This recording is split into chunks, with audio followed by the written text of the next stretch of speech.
A man changes his Wi-Fi password. A neighbor calls 911 convinced he's a hacker. And when the police arrive, they uncover something far more terrifying. Not a stranger. Not a cyber criminal, but a young man living inside the very house of the person who made the call. This is the story of a 911 call that seemed ridiculous, until it peeled back the layers of a chilling plot, one that lurked through cameras, crept behind Wi-Fi signals, and revealed the most dangerous thing of all: human bias. Stay until the end.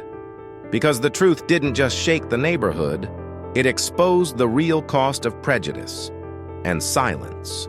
In the quiet suburb of Crestwood, where lawns are trimmed like newscast cutaways, lived a man no one really knew, but everyone talked about.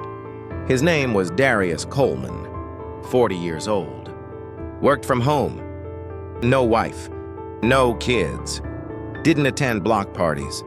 His door was often ajar, but no one had ever been invited inside. Darius wasn't weird. He was just quiet, kept to himself. Didn't like the noise.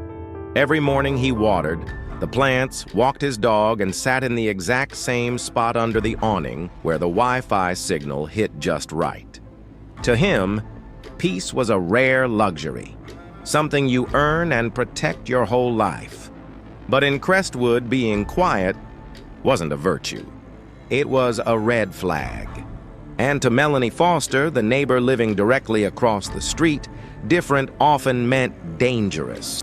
Now, Melanie wasn't a bad person, just very sure she was always right.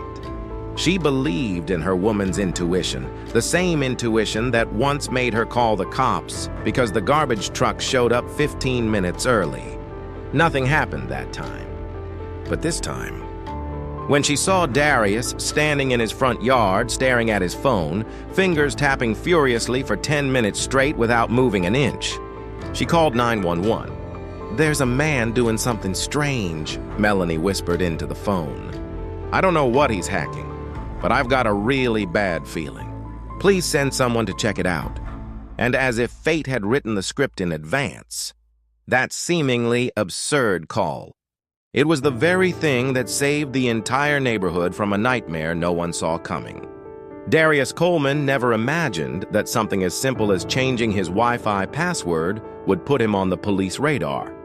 He had just finished entering the new string of characters into his router settings, feeling quietly satisfied that he'd finally booted an unfamiliar device off his home network. But the moment he looked up, the sharp sound of a siren pierced the quiet air. A gray and white patrol car slowly cruised down the tree-lined street and stopped right in front of his yard. The door opened. Two officers stepped out. One was tall, walked with intent face carved in cold steel. The name tag read Navarro. The other was shorter, his hawk-like eyes scanning the surroundings.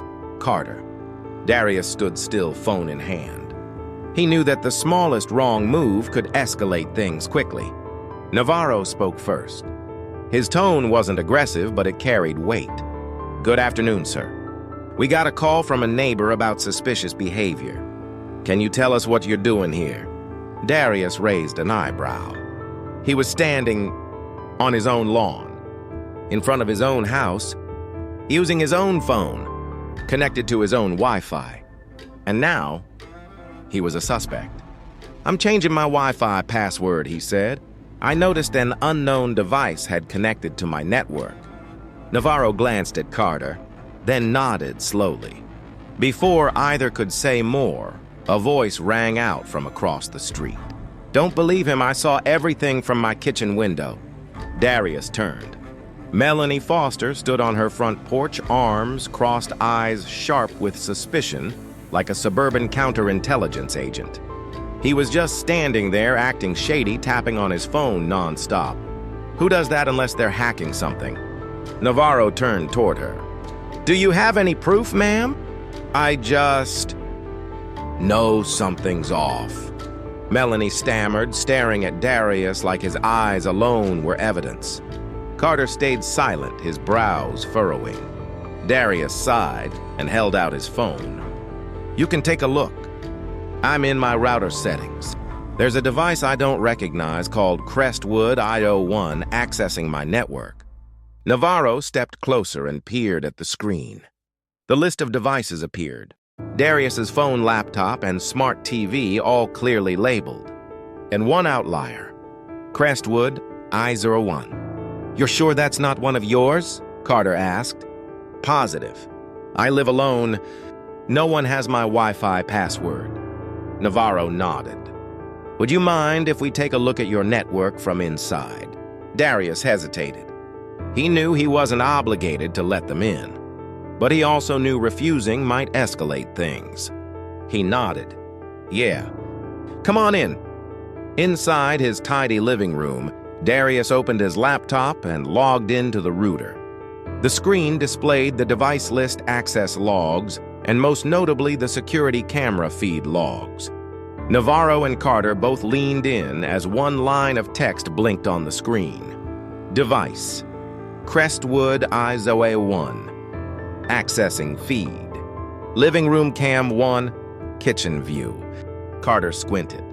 "You're telling me someone's been watching your home camera feed over Wi-Fi?" Darius nodded. "I'm not sure when it started, but the logs say it's been active for days, maybe even a week." Melanie had followed them inside. Her voice trembled. "Wait, you mean someone's been spying on you?" From outside, Darius didn't respond. He clicked into a different log this time, showing a completely different camera feed. Not his home. The screen filled with a cozy living room, a pale pink painting on the wall, a familiar side table in the corner. Melanie froze. That's my house." The room went dead silent. Darius turned the laptop toward her. "Whoever accessed my camera was also tapping into others, including yours." Melanie stumbled backward, hand over her mouth. Navarro's jaw tightened. Carter was already quietly radioing digital forensics backup. A simple act, changing a Wi-Fi password, had just detonated a truth far bigger than anyone had imagined. Here is the translated version in American English, preserving the suspense and emotional tone.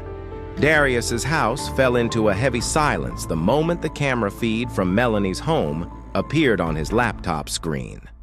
No one spoke. Not Darius. Not Melanie. Not the two officers standing behind them. But they all felt it. This wasn't a misunderstanding between neighbors anymore. This was a serious invasion of privacy. And the perpetrator might be someone living frighteningly close. Officer Carter stood behind Darius, eyes locked on the screen. "Can you trace the data traffic? Does your system log destination IPs?" Darius nodded and pulled up the connection logs, a record of every data stream entering and leaving his Wi-Fi network. Each device, each session, and most importantly, where the data went. Rows of IP addresses scrolled by in rapid succession. Darius filtered the list, limiting it to the past 72 hours, and then stopped on one entry. "Got it," he said quietly. Data from Crestwood IO1 was being sent to a local IP address. Navarro's brow furrowed. "You mean it didn't go through international servers? No outside routing?" "No," Darius replied. "It's a private IP, registered locally, probably just a few houses down." Melanie took a step back. "You mean someone in this neighborhood?" "Not just the neighborhood. That IP belongs to a private network registered right here on this street." Carter pulled out his department-issued phone and opened a digital mapping tool. He entered the IP Darius had provided. Within seconds, a result appeared. 1449, Crestwood Lane. Just 4 houses away. Melanie's face went pale. Her eyes locked on the address. "No, that can't be," she whispered. "That's my house." Darius turned to her, his expression cold. "And the only other person living there with you, the only one with access to your Wi-Fi, He didn't have to finish the sentence. Melanie already knew. "Brandon," she said softly, almost choking on the name. Brandon Foster, 22 years old. Her nephew, a computer science student who had moved in with her 3 months ago, always glued to a screen, never played sports, never mingled with the neighbors. And of course, he was the one who had set up her Wi-Fi. Navarro didn't wait. "We need to speak with him." Now, Melanie, still stunned, nodded slowly.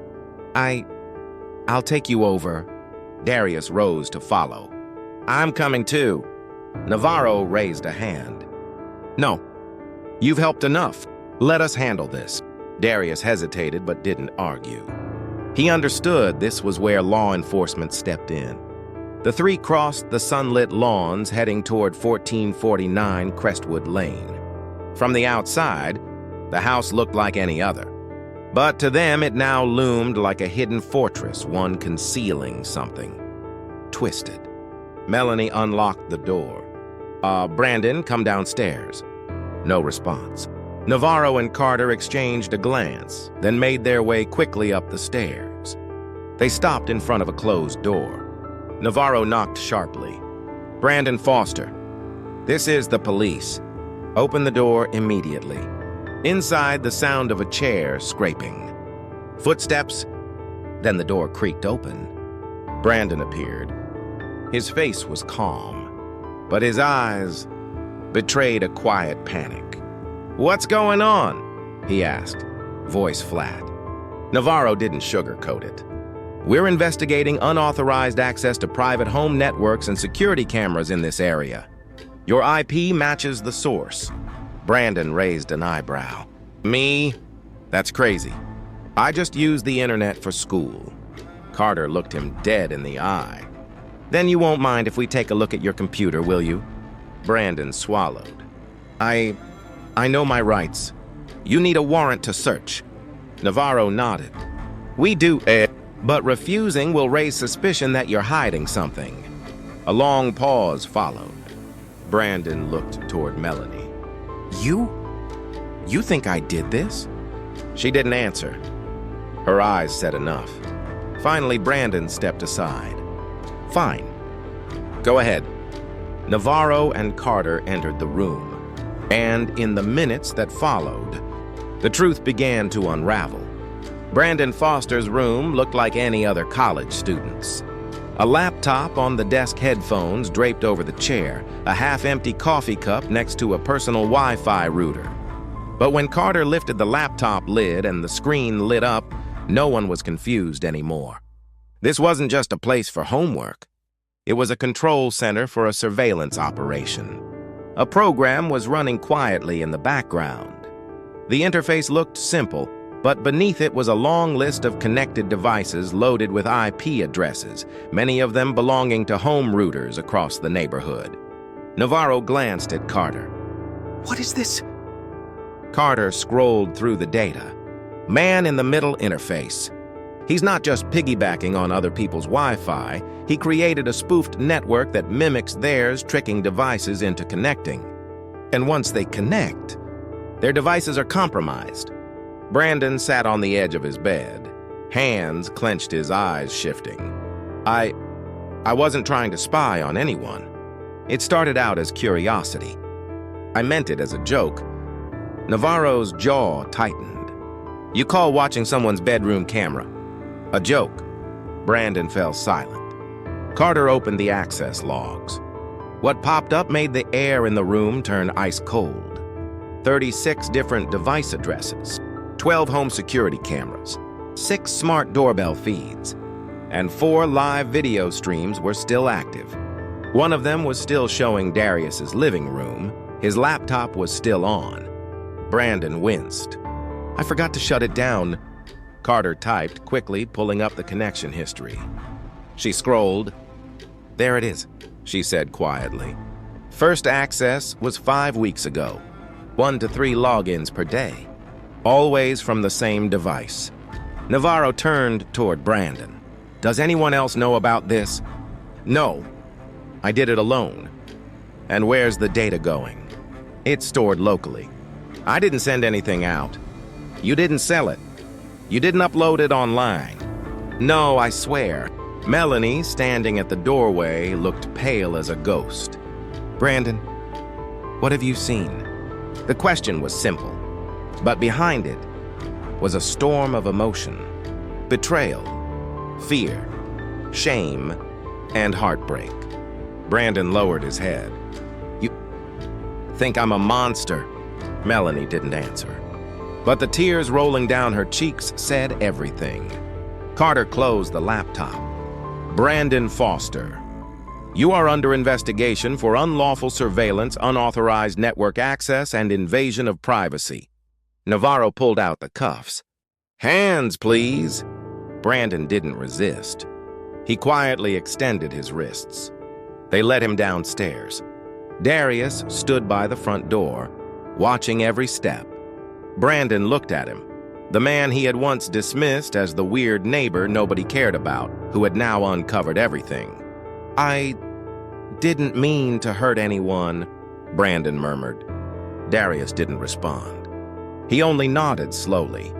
You didn't have to mean harm. You just had to forget that what you do can hurt people.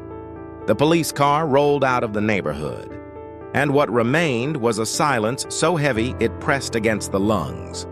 Melanie sat on her front steps, head in her hands. She didn't sob aloud, but her eyes had never looked so empty. A young man, a laptop, a few lines of code. It all started as a joke, but now the real question loomed larger than ever. How many Brandons are out there? How many people are just curious? And how many are being watched without ever knowing? Brandon Foster had been taken away. The police car disappeared beyond the row of houses at the end of the street. But what he left behind, no one in the Crestwood neighborhood could ignore anymore.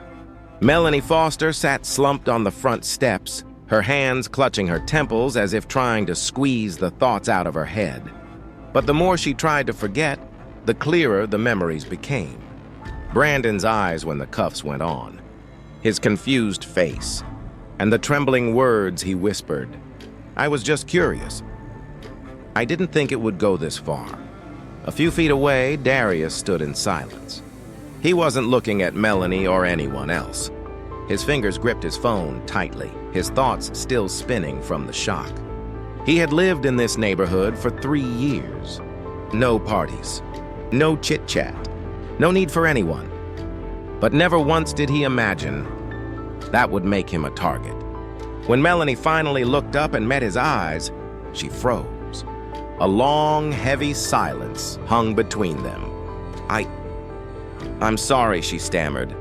Darius nodded slightly, but his voice was dry. Sorry for calling the cops, or for the fact that your grandson was watching my house for weeks. Melanie's mouth opened, but no words came. I suspected the wrong person. I thought you were the one being shady. But it turns out I was the one being watched, Darius said coldly. All I did was change my Wi-Fi password. And you made me a suspect. Tears welled up in Melanie's eyes. Brandon is my blood. I raised him since he was 10. His mom left. I thought, at least he had me. And that's why you couldn't believe he was capable of doing wrong. Melanie clenched her fists. It's not that I didn't believe. It's just, I didn't want to imagine it. Silence again, so thick. It felt like the air itself was suffocating. Darius exhaled deeply. I get it. The ones we love, the ones we raise, they're always the ones we want to protect. But sometimes, they're also the ones we need to face most clearly. His words weren't sharp, but they cut deep. Melanie broke down in tears. Not from shame, but because for the first time in her life, she couldn't tell where love ended and enabling began. Just then, a few neighbors began to trickle in, some pretending to be out for a stroll, others cautiously asking, what happened here? Is it true? That kid from the Foster house did something? The whole neighborhood began to murmur, but no one joked this time. Because this time, it was real. And it hurt. Darius turned to face them all. Do you see now? Just because I don't smile at block parties or wave at every passerby, someone assumed I had something to hide. Meanwhile, the person actually invading privacy was living inside the house of the very woman who labeled me dangerous. We don't need hackers from the outside. We raise the threat right in our own homes and pretend not to notice. An elderly man spoke up, his voice soft. I think you're right. A woman nodded slowly. I used to be suspicious of you too. And now, I'm ashamed. Melanie wiped her tears and stood, head held higher this time. I'm not going to make excuses for Brandon. I'll cooperate with the police, but I'm not giving up on him. Darius looked at her. You don't have to give up on him, but you do have to change. Start by resetting your Wi-Fi password. They both shared a faint smile, not quite forgiveness, but enough to pull them out of the shadows of suspicion. The afternoon slowly faded into quiet. But this quiet? It wasn't the same as before, because now in every heart on that Crestwood block, a question echoed. Have I ever completely misjudged someone before? Brandon Foster was taken to the county precinct. He sat quietly in the interrogation room, hands clasped together, eyes locked on the cold metallic table in front of him. Officers Carter and Navarro weren't rushing. They were waiting for the cyber unit to finish backing up the contents of Brandon's personal computer before continuing the questioning. But once the backup was complete, just 20 minutes later, the investigation veered sharply in a new and disturbing direction. A tech specialist, Maddox, stepped into the meeting room, where Carter and Navarro were reviewing the initial statement. We found this, Maddox said, placing a hard drive on the table. It's not just camera logs. Brandon encrypted a separate folder. Looked like junk at first, but it's actually a vault of saved images and video clips pulled from the camera feeds he accessed. How many? Carter asked, her face tightening. Over 200 video clips. Some run for hours. There are also still images automatically captured from motion-triggered events. Navarro shook his head. This goes way beyond curiosity or a so-called prank. Maddox nodded. But that wasn't the worst of it. There's one more thing, he said, flipping open his laptop to display another log. Brandon didn't just store this on his laptop. There's clear evidence he uploaded part of the data to an overseas temporary storage server via VPN. Navarro leaned forward. You mean, there's a real possibility that surveillance footage from neighborhood homes has already been distributed. Worse, our data matches activity on a dark web forum that specializes in collecting and selling residential surveillance content. Carter exhaled sharply and tapped the table. So Brandon might be a member. At the very least, a contributor, Maddox said grimly, or someone trying to make a quick buck. Back in the interrogation room, when questioned about the uploads, Brandon kept shaking his head. I only tried it once. I didn't sell anything. I'm not part of any group. Carter pressed harder. Do you know a platform called VistaVault? Brandon froze. 1 second. 2. Then, he nodded slowly. I know it, but I'm not a member. I just read about it. They pay for unusual videos. Navarro's voice sharpened. And you thought filming strangers inside their own homes counted as unusual? Brandon dropped his gaze. He had no answer. Navarro stood up, fury in his voice. This isn't some curious teenager. He's a node. He knew what he was doing. He took steps. He acted deliberately. And now, if those videos have been sold, he didn't just break the law. He put dozens of families in danger. Meanwhile, in the quiet suburb of Crestwood, panic began to spread. News of Brandon's arrest had already hit local headlines. But what shook the community even more was the final line in the report. Police suspect surveillance footage from multiple families in the area may have been leaked online. At home, Darius read the news, his hands growing cold. He glanced at the security camera by his front door, once a tool of protection. Now it felt like a reversed window, a way for strangers to look in uninvited. Across the street, Melanie sat frozen on her sofa, a print copy of the newspaper resting on her lap. She didn't dare turn on the TV. She didn't answer the phone. Her eyes stayed locked on an old photo of Brandon as a child, smiling innocent, framed on the shelf. "How does a good kid end up like this?" she whispered to herself. But deep down, she knew the answer no longer mattered.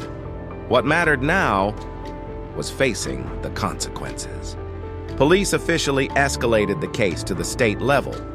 The investigation widened, not just targeting Brandon, but tracing anyone who had received or shared his videos. The incident became a chilling warning not just for Crestwood, but for everyone who sleeps soundly at night, believing that locking a door means they're safe.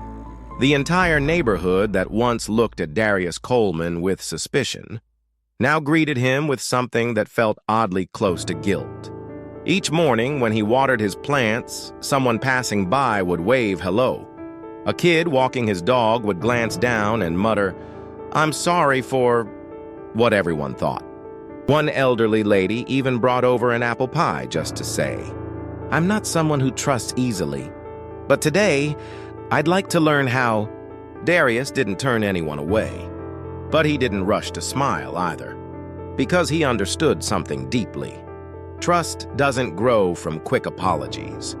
It grows from real change. And so he did something no one expected. He hosted a neighborhood meeting in his own backyard. A whiteboard propped up in the grass, rows of folding chairs, a simple wooden table with a teapot, a few glasses of water, and one hand-drawn sign that read, "Safe Street."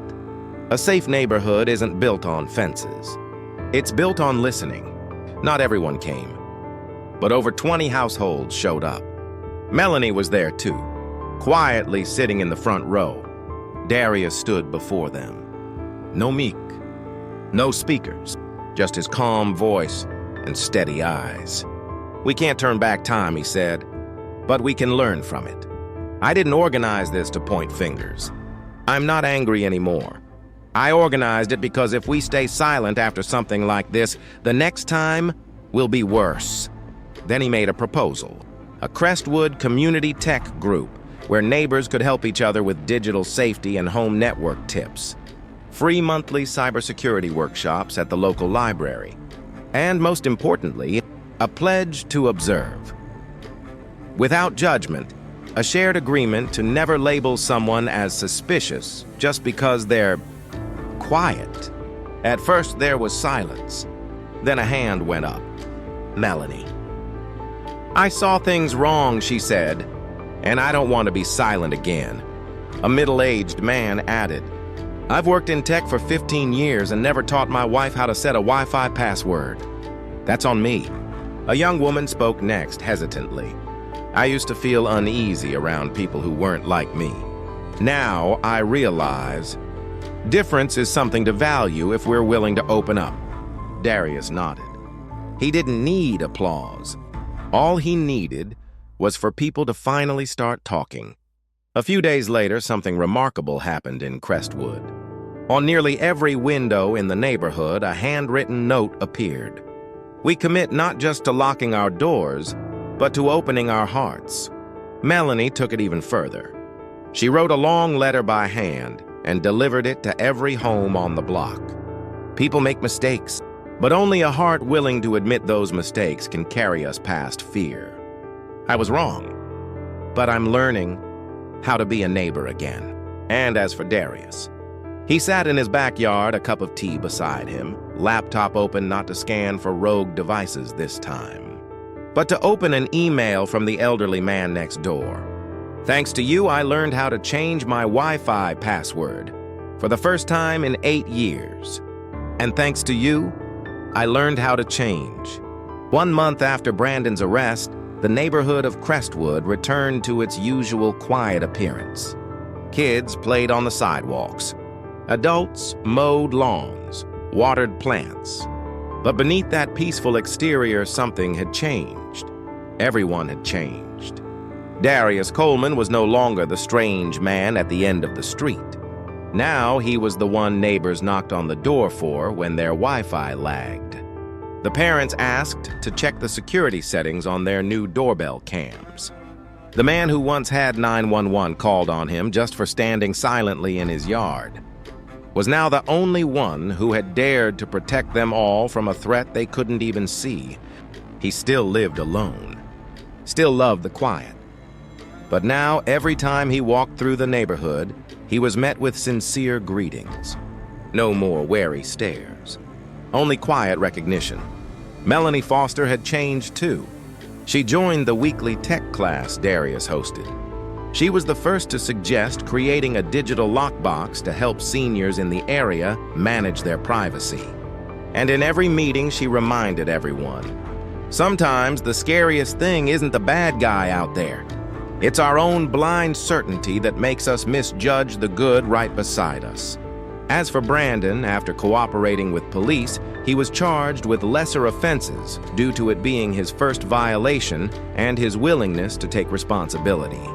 He's currently in mandatory rehabilitation. But the hardest part isn't the punishment. It's facing the eyes of those who once loved him. One weekend, Darius received a small package. No return address. Inside, a hard drive. A handwritten note. I deleted all the videos. Thank you for not staying silent. The signature was messy. Brandon.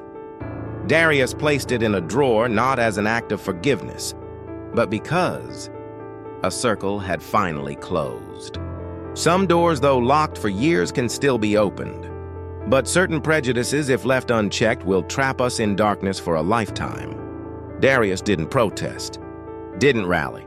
He simply changed his Wi-Fi password and let the truth come to light. One man changed his silence. One neighborhood learned to listen again. And one lesson began with the smallest of actions. If this story touched something inside, you share this video, because you never know that someone else's story might be exactly what helps someone break free from the loneliness of being judged. Are you listening to the right people? Leave a comment below with your thoughts.